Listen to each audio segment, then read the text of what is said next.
Bonjour les enfants, comme certains me l'ont demandé, je vais vous lire l'histoire de Jacques et le haricot magique, celle que je vous avais lue pendant la classe virtuelle. Il était une fois une mère fort pauvre et son fils, Jack. Pour gagner quelques pièces, Jack partit à la ville vendre leur seule vache. En chemin, un vieillard lui dit « Petit, je t'échange ta vache contre des haricots magiques. » Jack accepta et rentra chez lui, tout fier de son affaire.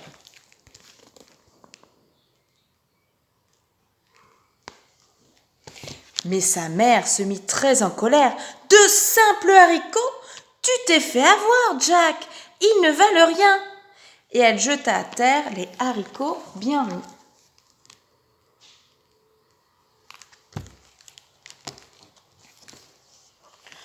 Le lendemain, pourtant, quand Jack sortit de chez lui, il découvrit un immense pied de haricot.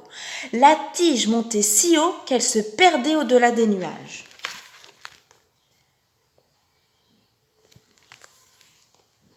N'écoutant que son courage, Jack s'élança. Oh, hiss! Oh, hiss! Que c'était long et difficile, mais Jack n'abandonna pas. Arrivé au sommet, il se trouva face à une géante. Vous vous rappelez, hein? C'est l'ogresse, la femme de l'ogre. « Malheur à toi si mon mari te voit, s'exclama la géante. « Disparais vite, sinon mon ogre chéri te dévorera. » Jack eut à peine le temps de se cacher que l'ogre arriva. Le vilain se mit aussitôt à table, posant devant lui une bourse pleine de pièces d'or. L'ogre endormi, Jack se dit « Je vais sortir d'ici et lui voler son trésor. » Et c'est exactement ce qu'il fit. Regardez bien Jack, qui était caché.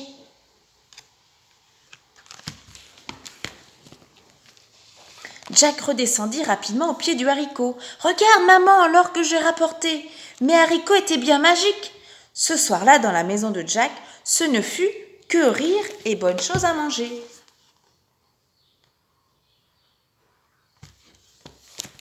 Mais quelques mois plus tard, Jack et sa mère avaient tout dépensé. Ils étaient de nouveau pauvres et affamés. « Je retourne tout là-haut, chez l'ogre !» s'écria Jack. Et savez-vous ce qu'il y vola ? Une poule qui pondait des œufs en or.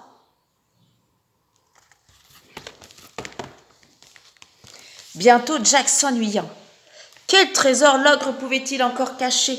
Pour le savoir, Jack remonta le long de la tige, et tandis que l'ogre dormait, il lui déroba une harpe en or. Mais, ting !